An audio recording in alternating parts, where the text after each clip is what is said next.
Hello everyone, welcome back to my channel. इस video में cover करेंगे स्टैटिस्टिक्स के चैप्टर नंबर 3 का पार्ट 2। चैप्टर का नाम है census and sample method of collection of data. Census method हमने पार्ट 1 में कर लिया था। अब हम शुरू करते हैं हमारा सैंपल मेथड। चलिए शुरू करते हैं सैंपल मेथड। थर्ड पॉइंट था हमारा इस टॉपिक का सैंपल मेथड। सैंपल मेथड क्या होता है? वो मेथड, डाटा कलेक्ट करने का वो मेथड जिसमें से हम हमारी जो पॉपुलेशन है, यानी कि पॉपुलेशन का मतलब इन स्टैटिस्टिक्स में मैंने बताया था लास्ट वीडियो में कि जहाँ से भी कॉलेज में 2000 बच्चे पढ़ते हैं, इनका डाटा कलेक्ट करना है तो ये 2000 बच्चे पॉपुलेशन हुए। तो जिसका डाटा हमें कलेक्ट करना है, तो सैंपल मेथड वो मेथड होता है जब हम डाटा कलेक्ट करते हैं, इन 2000 बच्चों में से हम 500 बच्चों को चुन लेंगे और उनके हिसाब से हम डाटा कलेक्ट करेंगे। तो ये सैंपल मेथड होता है कि पूरे के पूरे 2000 बच्चों से इंफॉर्मेशन ना लेकर के हमने 500 बच्चों से इंफॉर्मेशन ली और फिर हमने डाटा कलेक्ट किया कि हमने कुछ सैंपल्स लिए। हमने सबसे इंफॉर्मेशन नहीं ली, हमने कुछ सैंपल लिए और उन सैंपल से इंफॉर्मेशन ली और हमने हमारा डाटा कलेक्ट किया। तो sample method is that method in which data is collected about the sample on a group of item taken from the population for examination and conclusion are drawn on their basis। कि हम samples लेते हैं और उस हिसाब से हम हमारे कंक्लूजन को निकालते हैं। ठीक है, मतलब 2000 बच्चे थे, 2000 बच्चों के बारे में जानना था। चलो हमें इनकी मान लो फैमिली सैलरी के बारे में जानना था कि इनकी फैमिली सैलरी जो है एवरेज कितनी है। तो 2000 के 2000 बच्चों से ना पूछ करके हमने 500 बच्चों से पूछा और हमने निकाल दिया कि पूरे 500 बच्चों के से पूछ के हमने पूरे 2000 बच्चों का कंक्लूजन निकाल दिया कि एवरेज फैमिली सैलरी 2000 बच्चों की 25,000 है। मान लो हमने ये निकाला एग्जाम्पल के तौर पे। तो हमने 500 बच्चों से पूछा और 500 के बेस पे हमने पूरे 2000 का कंक्लूजन निकाल दिया। अगर हम पूरे के पूरे 2000 बच्चों से पूछते फिर हम निकालते तो वो कौन सा मेथड में आता? सेंसस मेथड में। लेकिन हमने कुछ सैंपल उठाया और उनसे कंक्लूजन ड्रॉ करी, तो ये किस में आया? सैंपल मेथड में। तो सैंपल मेथड का मतलब समझ आ गया होगा। सुटेबिलिटी, सैंपल मेथड कहाँ कहाँ सुटेबल है? The size of population is very large, जहाँ पे पॉपुलेशन का साइज बहुत ज्यादा हो, हम नहीं एक एक के पास जाके डाटा कलेक्ट कर सकते, तो वहाँ सैंपल मेथड यूज होता है। जहाँ पे हमें बहुत ज्यादा very high degree of accuracy की बहुत ज्यादा जरूरत नहीं है कि चलो थोड़ा बहुत भी ऊपर नीचे हुआ तो चलेगा। तो एक्यूरेसी की जहाँ बहुत ज्यादा जरूरत नहीं है वहाँ सुटेबल है। इंटेंसिव एग्जामिनेशन की ज्यादा जरूरत नहीं है या फिर आइटम्स डाइवर्स नहीं है, तो इन सब चीजों में चल जाता है। When different unit of the universe are broadly similar to each other, जब अलग अलग यूनिट जो है यूनिवर्स की वो एक दूसरे के सिमिलर है, तो वहां पे भी सैंपल मेथड चल जाता है। इकोनॉमिकल, इसका मैं एग्जांपल दूं कि जैसे हमें जानना है कि कितने लोग चॉकलेट फ्लेवर की आइसक्रीम खाते हैं। अब हम वो चॉकलेट फ्लेवर की आइसक्रीम का ले रहे हैं, चाहे हम वो वाडीलाल की आइसक्रीम लें या मदर डेयरी की आइसक्रीम लें, है तो चॉकलेट फ्लेवर आइसक्रीम ना, तो वो दोनों में चल जाएगा।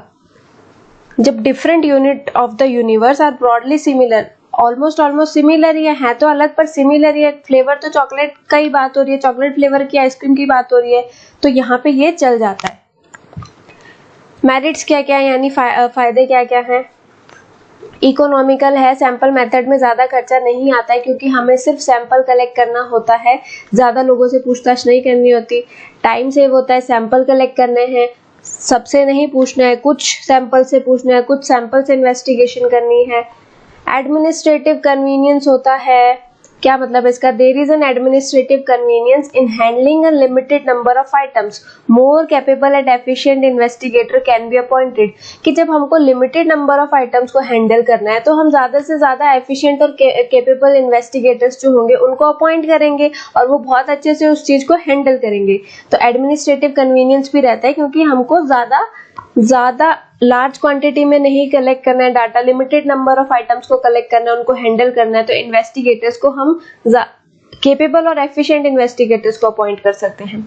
मोर साइंटिफिक होता है। आर फिशर जी कहते हैं कि सैंपल मेथड जो होता है वो ज्यादा साइंटिफिक होता है as compare to census method. क्यों? क्योंकि सैंपल डाटा कलेक्ट करना कन्वीनियंट होता है और इन्वेस्टिगेशन करना भी इजी रहता है अलग अलग एंगल से। जब हम थोड़े से सैंपल्स को लेके डाटा कलेक्ट करेंगे तो उसमें जो भी एरर होगी, दिक्कत होगी, वो हम आइडेंटिफाई कर लेंगे। सेंसस मेथड में दिक्कत को आइडेंटिफाई करना मुश्किल होता है। सैंपल मेथड में लार्ज इन्वेस्टिगेशन हम कर सकते हैं, बहुत हाई लेवल पे इन्वेस्टिगेशन हम कर सकते हैं। डिमेरिट्स क्या क्या है? एक तो ये पार्शियल होता है कि आप अपने हिसाब से सैंपल चूज करो जो आपके फायदे के लिए हो, तो पार्शियलिटी हो सकते हैं इसमें। It is only a partial investigation of the universe.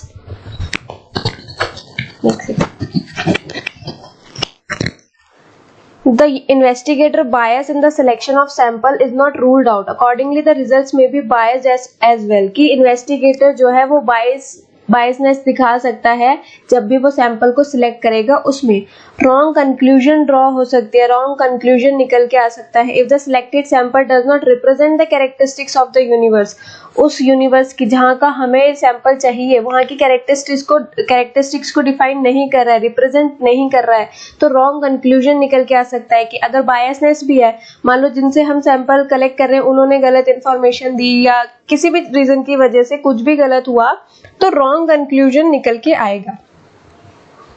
Difficulty in selecting representative sample. Representative sample select करने में हमको डिफिकल्टी होती है कि हमें इंटायर पूरी पॉपुलेशन में से वो सैंपल कलेक्ट करना है जो उस पॉपुलेशन को रिप्रेजेंट कर रहा है पूरी तरीके से, तो ये इसमें मुश्किल आती है। सैंपल को फ्रेम करने में मुश्किल आती है कि उनको किस तरीके से, हमारे यूनिवर्स में अलग अलग तरीके के लोग हैं, तो उन सबसे डाटा कलेक्ट करके पूरे मतलब मान लो हमें इंडिया के बारे में ही कुछ जानना है, तो इंडिया की अगर 130 करोड़ की जनसंख्या है तो हमने मान लो 50 करोड़ लोगों से भी पूछ लिया, तो 50 करोड़ के हिसाब से 130 करोड़ लोगों के लिए उसको मतलब बनाना, रिप्रेजेंट करना, उस आंसर को पूरा का पूरा ड्रॉ करना, फ्रेम करना, इसमें दिक्कत आती है। तो फ्रेमिंग अ सैंपल को फ्रेम करने में दिक्कत आती है। Specialise knowledge. Sample method collect करने के लिए आपको बहुत स्पेशलाइज टेक्निकल नॉलेज की जरूरत होती है। इसके लिए आपको जो रिप्रेजेंटेटिव यानी जो आपको हायर करने पड़ते हैं, जो डाटा कलेक्ट करेंगे इन्वेस्टिगेटर्स, उनको बहुत स्पेशलाइज नॉलेज की जरूरत है, तो कभी कभी वो आपको महंगे भी पड़ते हैं। Sampling involves a set of technical procedures. इसमें टेक्निकल प्रोसीजर पड़ता है। One must have the technical knowledge of choosing a representative sample from the universe. जो भी हमारा इन्वेस्टिगेटर होगा उसको टेक्निकल नॉलेज होनी चाहिए कि किस तरीके से उसको सैंपल को कलेक्ट करना है। Person who are well versed with all the technique of sampling are not easily available. और जिन लोगों को ये सारी टेक्निक्स आती है वो इजीली अवेलेबल नहीं होते हैं। चलो अब चलते हैं हमारे इसेंशियल्स ऑफ सैंपल, कि सैंपल के लिए क्या इसेंशियल है। जब आप सैंपल मेथड करते हो तो किन बातों का आपको ध्यान रखना चाहिए, क्या क्या इसेंशियल चीजें जो एक सैंपल मेथड में होनी चाहिए। सबसे पहले रिप्रेजेंटेटिव। जो सैंपल मेथड है, a sample must represent all the characteristics of the universe. It is possible only when each unit of the universe stand equal chances of being selected in the sample. ये आपका universe है, 2000 बच्चे हैं, तो जो आप sample collect करोगे वो इसी यूनिवर्स में से होनी चाहिए। इसमें से आपको जानना है, तो सैंपल मेथड आपने 500 बच्चों का लिया है, आपने 500 बच्चे सिलेक्ट करें, तो वो इसी यूनिवर्स की होनी चाहिए। किसी दूसरे यूनिवर्स के बच्चे आप नहीं ले सकते, ठीक है। तो रिप्रेजेंटेटिव उसी यूनिवर्स का होना चाहिए जहां से आपको डाटा कलेक्ट करना है, ओके। इंडिपेंडेंट यानी कि जो भी आप डाटा कलेक्ट करेंगे, जो भी आप क्वेश्चंस पूछेंगे, इंडिपेंडेंट होने चाहिए। आपने कोई एक क्वेश्चन एक बच्चे से पूछा तो इसका मतलब ये नहीं है कि अब मुझे उस क्वेश्चन का आंसर मिल गया है, अब मैं किसी और से वो क्वेश्चन नहीं पूछूंगा। इंडिपेंडेंट होना चाहिए। हर बच्चे से आपको वो सेम क्वेश्चन पूछने ही पूछने हैं। जितने भी क्वेश्चन है, जितने भी बच्चे हैं, 100, 200, 300, 400, आपको हर क्वेश्चन हर बच्चे से पूछना ही पूछना है। होमोजेनिटी का क्या मतलब है कि वो होमोजीनियस होने चाहिए, कॉन्ट्राडिक्टरी नहीं होने चाहिए।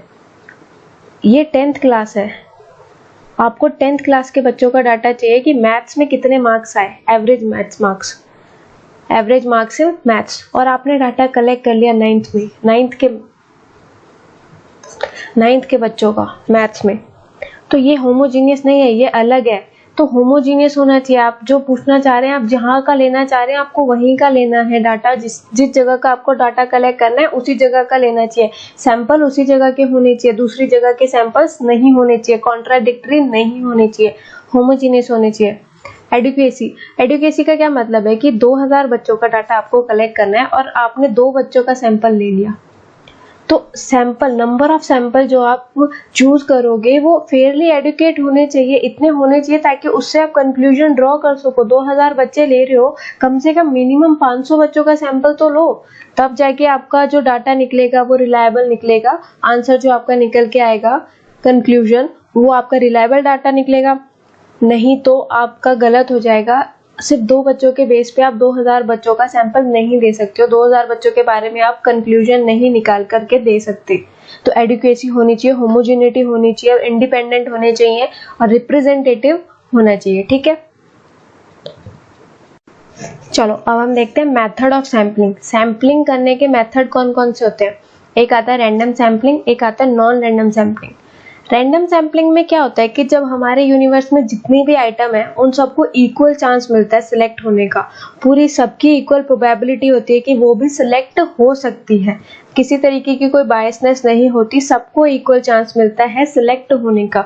और रैंडम सैम्पलिंग हम 2 तरीकों से करते हैं। पहला आता है लॉटरी मेथड, यानी कि एक बॉल है, ठीक है, चलो हमें ये कॉलेज था, इसके 2000 बच्चों का डाटा चाहिए था, तो हमने एक बाउल में 2000 बच्चों के नाम की स्लिप डाली।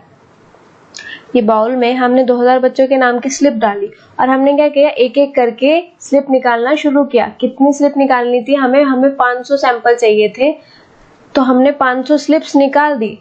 तो सारे बच्चों को इक्वल चांस मिला ना, क्योंकि 2000 के 2000 बच्चों का नाम इसमें था, 2000 के 2000 बच्चों को इक्वल चांस मिला सिलेक्ट होने का। अब वो नहीं हो पाए तो उसमें हमारी कोई गलती नहीं, हमने बायसनेस तो करी नहीं, हमने एक एक करके स्लिप निकालनी शुरू करी, जिसका नाम आया वो सिलेक्ट हो गए।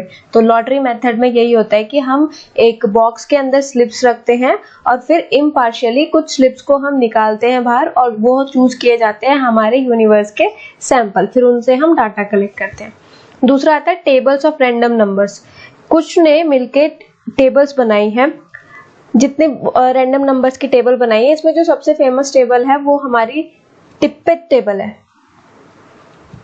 इसमें क्या होता है, उन्होंने यूनिवर्स के 41600 आइटम्स को सिलेक्ट किया, ठीक है, यूजिंग 41600 फिगर्स को सिलेक्ट किया। Tippett has involve 10,400 numbers comprising of 4 unit stage, और इसको 4 स्टेज में डिवाइड कर दिया,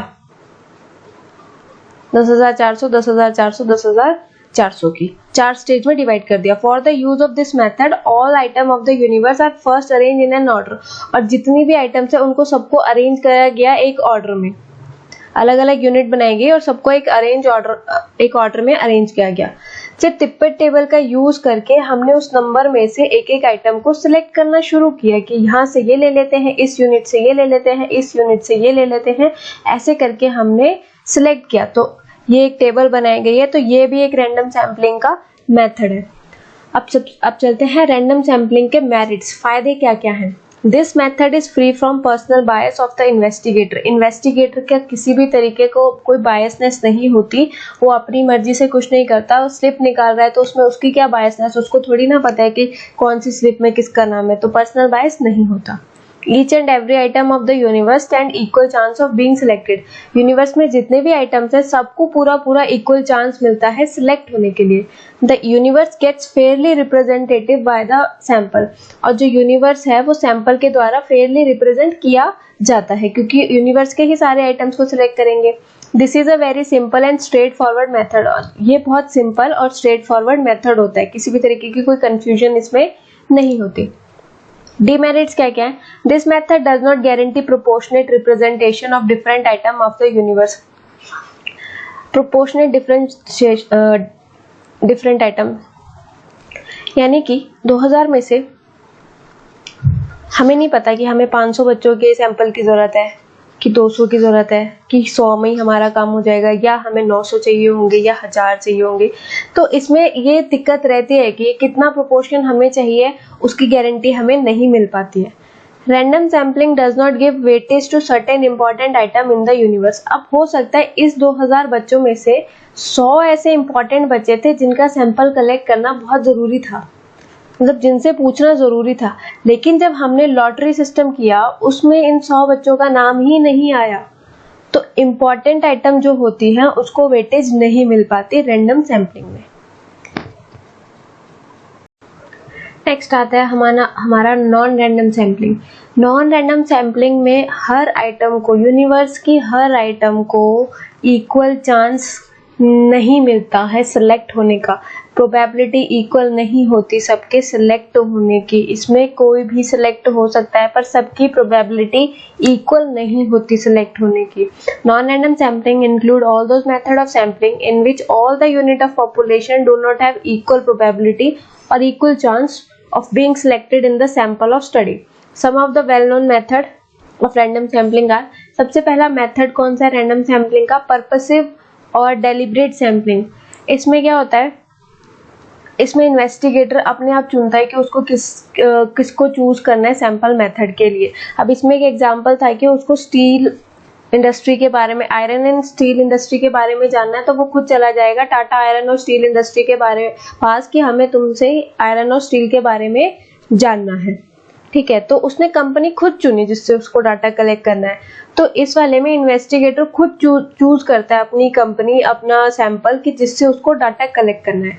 purposive sampling is that method in which the investigator himself make the choice of the sample item which in his opinion are best representative of the universe. उसके हिसाब से जो best है वो उसके पास चला जाता है। For example, if an investigation is to be made relating to the iron and steel industry in India, अगर आयरन और स्टील इंडस्ट्री के बारे में हमको इंफॉर्मेशन चाहिए, then the inclusion of such industry as the Tata iron and steel company is obviously a purposive selection. तो Tata iron और steel industry उस इन्वेस्टिगेटर का एक पर्पसिव सिलेक्शन होगा। However, there is a considerable possibility of personal bias in purposive sampling. यहाँ पे personal bias भी होता है, as a result it loses its credibility. तो यहाँ पे इसकी credibility खत्म हो जाती है। Merits क्या क्या हैं, इसके फायदे क्या क्या हैं purposive sampling के? This method is flexible to allow the inclusion of those items in the sample which are of special significance. इसमें हम उस आइटम को चूज कर सकते हैं जिसकी कोई स्पेशल सिग्निफिकेंस है। अब जैसे आयरन एंड स्टील के बारे में ही था, तो सबको पता है कि टाटा आयरन एंड स्टील सबसे नंबर 1 कंपनी है इंडिया की आयरन एंड स्टील में, तो जिसके स्पेशल सिग्निफिकेंस है हम उसको चूज कर लेंगे। Selection of item can be deliberately turn into the purpose of study, कि आइटम को सिलेक्ट करने के बाद हम उसको हमारे स्टडी के पर्पस से चेंज कर सकते हैं। It is a very simple technique of selection of sample items. ये बहुत सिंपल टेक्निक होती है। डीमेरिट्स क्या क्या है इसके? There is a possibility of personal bias in the selection of item, कि यहाँ पे पॉसिबिलिटी होती है पर्सनल बायस की। पॉसिबिलिटी क्या होता है? जनरली पर्सनल बायस ही होता है यहाँ पे। Because of the possibility of personal bias reliability नहीं होती, रिजल्ट्स डाउटफुल होते हैं, सही है गलत है हमें नहीं पता चलते, रिजल्ट्स हमेशा डाउटफुल रहते हैं इसमें। अगला आता है स्ट्रेटिफाइड और मिक्स सैम्पलिंग, यानी कि हम 2 ग्रुप में बांट देंगे, अलग अलग ग्रुप्स में बांट देंगे हमारे डाटा को और हम दोनों ग्रुप से डाटा कलेक्ट करेंगे। क्या है इसका मतलब? पूरा ढंग से समझते हैं। According to this method of sampling, population is divided into different strata having different characteristics. अलग अलग स्ट्राटा में जिनकी अलग अलग कैरेक्टरिस्टिक्स है उसमें हम उसको डिवाइड करेंगे। And some of the item are selected from each strata, और हर स्ट्राटा से यानी हर ग्रुप से हम एक एक आइटम को सिलेक्ट करेंगे, so that the entire population gets represented, ताकि पूरी पॉपुलेशन को रिप्रेजेंटेटिव मिल जाए। टू इलस्ट्रेट, यानी कि एग्जांपल लेते हैं, suppose there are 50 student in class 11 की क्लास 11th में 50 स्टूडेंट है, जिसमें से 30 ने मैथमेटिक्स पढ़ी है और 20 ने होम साइंस पढ़ी है क्लास 10th में, और हमको क्लास 11th का डाटा कलेक्ट करना है। तो हम एक होम साइंस वाला ग्रुप बनाएंगे और एक मैथमेटिक्स वाला ग्रुप बनाएंगे, और यहाँ दोनों से हम अपने अपने सैंपल्स को लेंगे ताकि ये पूरे रिप्रेजेंट जो हमारा डाटा जहाँ से हमें कलेक्ट करना है वहाँ को पूरा रिप्रेजेंट करे। Thus the population of 50 students get divided into two strata. दो strata में इसको divide करेंगे हम, consisting of 30 and 20 students respectively. From each of these strata, इन दोनों strata से item would be selected proportionately. Items को हम proportionately select करेंगे such that the sample represent the characteristics of the entire population, ताकि जो sample है वो पूरी population के characteristics को represent करे. Merits क्या क्या है stratified sampling के? The method covers diverse characteristics of the population. अलग अलग characteristics के population में जो अलग अलग characteristics है सबको represent करता है, ठीक है.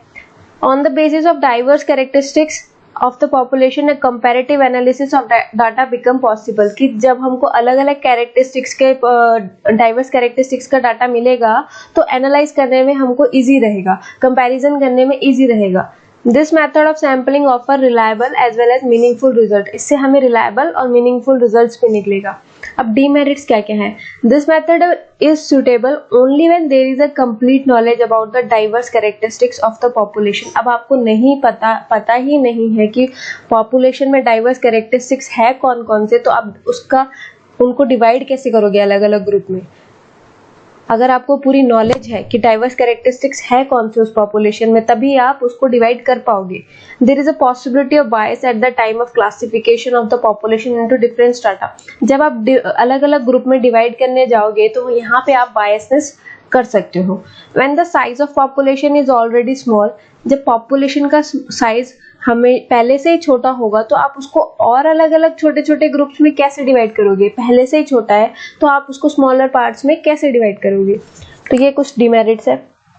नेक्स्ट आता है सिस्टमेटिक सैम्पलिंग. सिस्टमेटिक सैम्पलिंग में क्या होता है?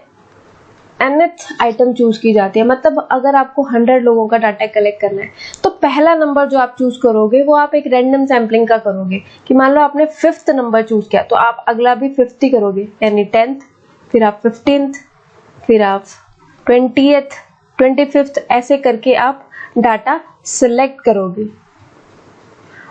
According to this method, unit of the population are numerically, geographically और एंड अल्फाबेटिकली अरेंज. कि हम इसमें डाटा को न्यूमेरिकली, जोग्राफिकली, अल्फाबेटिकली अरेंज करेंगे और every nth item of the number item is selected. और nth आइटम को हम सिलेक्ट करेंगे as a sample item.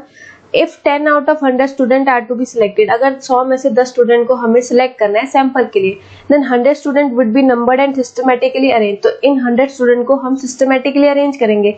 One item, the first 10 would be selected at random. कि जो 10 नंबर सिलेक्ट होने वाले हैं उनमें से पहला आइटम हम रैंडमली सिलेक्ट करेंगे. Subsequently, every 10th from the selected number will be selected. तो उसके बाद 10th नंबर हम उसको सिलेक्ट कर लेंगे. If the first selected number is 5th, अगर हमारा पहला selected number 5th है तो हमारा अगला नंबर क्या होगा? 10th. सॉरी, हमें इसमें +10 करना है. अच्छा, अगर 100 में से 10 सिलेक्ट करने हैं, ये अलग एग्जांपल था. अगर आपको 100 में से, पहले ही बोला है कि आपको 100 में से 10 सिलेक्ट करने हैं, तो पहला नंबर अगर आपने 5th चूज किया तो इसके बाद इसका अगला 10th नंबर आप सिलेक्ट करोगे यानी कि 15th. फिर इसका 10th सिलेक्ट करोगे यानी 25th. फिर इसके बाद 10th, 35th, फिर इसके बाद 45th, 55th, 65th. तो ऐसे करके आप 95th तक सिलेक्ट करोगे. This method of sampling is in fact a shortcut method of random sampling. ये मेथड एक शॉर्टकट मेथड भी बोल सकते हैं हम रैंडम सैम्पलिंग का. मेरिट्स क्या क्या है इसके? This is a very simple method. बहुत सिंपल मेथड है ये. Sample is easily determined. बहुत इजीली हम सैंपल निकाल सकते हैं. This is hardly any possibility of personal बायस. यहाँ पे देर हार्डली कोई पॉसिबिलिटी होती है पर्सनल बायसनेस की. डिमेरिट्स क्या क्या है? Every item in the population does not get equal chance of being selected because only the first item is selected on the basis of random sampling. कि सारी items को equal chance नहीं मिलता है, सिर्फ पहली आइटम को रैंडम सैम्पलिंग से हम सिलेक्ट करते हैं, बाकी सब तो उसके बाद जितने भी आएंगी उस हिसाब से आएंगी. If all the item in the population are homogeneous, अगर सारी पॉपुलेशन के उस पॉपुलेशन की सारी आइटम होमोजीनियस है तो ये कोई स्पेसिफिक पर्पस नहीं रह जाता ऐसे सिलेक्ट करने का. कोटा सैम्पलिंग क्या होती है? In this method the population is divided into different group और classes according to different characteristics. अलग अलग कैरेक्टरिस्टिक्स के हिसाब से हम उसको अलग अलग ग्रुप में डिवाइड करेंगे, ठीक है। This method of sampling is not very expensive, ये एक्सपेंसिव नहीं होता। फिर अलग अलग ग्रुप से हम डाटा कलेक्ट करेंगे, but there is high possibility of personal bias at the time of selection of the item by the investigator. तो पर्सनल बायस हो सकता है कि ग्रुप 1 से ज्यादा लेने हैं, ग्रुप 2 से कम लेने हैं। Accordingly the reliability of results become questionable, तो रिलायबिलिटी क्वेश्चनेबल बन जाती है। नेक्स्ट आता है कन्वीनियंस सैम्पलिंग। कन्वीनियंस सैम्पलिंग में क्या होता है? जो इन्वेस्टिगेटर होता है वो अपने हिसाब से, अपने कन्वीनियंस के हिसाब से सैंपल सिलेक्ट करता है, अपनी मर्जी से। इन this method sampling is done by the investigator in such a manner that suits his convenience. This method is the simplest and least expensive but unscientific and unreliable. ये method जो होता है ये एक्सपेंसिव नहीं होता, सिंपल भी होता है, पर अनसाइंटिफिक और अनरिलायबल भी होता है। Reliability of sampling data. Sampling data की रिलायबिलिटी है, ये किसी पॉइंट की नहीं, पूरे सैम्पलिंग डाटा की reliability. Size of the sample, कहाँ पे रिलायबल होगा हमारा sampling data? Reliability of sampling depend on the size of the sample. Size, sample का साइज कैसा है उस हिसाब से उसकी रिलायबिलिटी चेक की जाएगी। कम है तो कम एक्यूरेसी मिलेगी, रिलायबल कम होगा। सैंपल का डाटा ज्यादा है तो ज्यादा एक्यूरेसी मिलेगी, ज्यादा रिलायबल होगा। Method of sampling. If the method of sampling is not simple and exhaustive, it will not adequately represent the population. अगर method of sampling simple नहीं है तो वो अच्छे से population को represent नहीं कर पाएगा और result भी सही से नहीं आएंगे। Bias of correspondent and numerators. Personal bias of the correspondent and numerator should be as less as possible. कम से कम होना चाहिए ताकि reliability बनी रहे sampling data की। Training of numerator. Reliability of sample also depend upon the training of the investigator. Investigator को कैसी training दी गई है उस पर भी reliability depend करती है sample method की। If they are not trained to make them expert in the field of investigation, the sample will lack reliability. अगर वो expert नहीं है अपनी field में तो reliability भी सही से नहीं आएगी। चलो अब लास्ट टॉपिक रह गया, डिफरेंस करना है हमें, difference between census and sample method. Census और सैंपल मेथड में क्या डिफरेंस है? सबसे पहला डिफरेंस आता है कवरेज, कि सेंसस मेथड में in the census technique and investigator collect information relating to all the item in the population. Census method में सारी आइटम्स के बारे में स्टडी किया जाता है, मतलब सारी आइटम से पूछा जाता है। लेकिन in sample method on the other hand only some of the item which represent the population are covered, कि कुछ आइटम्स को ही कवर किया जाता है, कुछ आइटम से पूछ के हम सबके बारे में इंफॉर्मेशन ले लेते हैं। सुटेबिलिटी कहाँ के? सेंसस मेथड वहाँ सुटेबल होता है जहाँ पे एरिया ऑफ इन्वेस्टिगेशन स्मॉल हो, लेकिन सैंपल मेथड वहाँ सुटेबल होता है जहाँ पे एरिया ऑफ इन्वेस्टिगेशन लार्ज हो। एक्यूरेसी, सेंसस मेथड में डिग्री ऑफ एक्यूरेसी हाई रहती है, लेकिन सैंपल मेथड में डिग्री ऑफ एक्यूरेसी कम रहती है। कॉस्ट, सैंपल मेथड जो होता है वो लेस एक्सपेंसिव होता है as compare to census method. Census method ज्यादा एक्सपेंसिव होता है। Sample method less time consuming होता है और सेंसस मेथड टाइम कंज्यूमिंग होता है। नेचर ऑफ आइटम क्या होता है? Census method is particularly suitable when the item in the population have अलग अलग कैरेक्टरिस्टिक्स के आइटम्स हैं तो वहाँ सेंसस मेथड यूज होगा, लेकिन अगर होमोजीनियस हैं पॉपुलेशन के आइटम्स तो वहाँ सैंपल मेथड यूज होगा। सेंसस मेथड में हम वेरिफिकेशन नहीं कर सकते कि कहाँ गलती और कहाँ गलती नहीं हुई है, लेकिन सैंपल मेथड में हम वेरिफिकेशन कर सकते हैं कि हमसे कहाँ गलती हुई है और कहाँ नहीं हुई है, ठीक है। अपने डाउट्स को हम रिमूव कर सकते हैं। तो थैंक यू सो मच ये वीडियो देखने के लिए। चैनल को सब्सक्राइब करना मत भूलना। Thank you so much.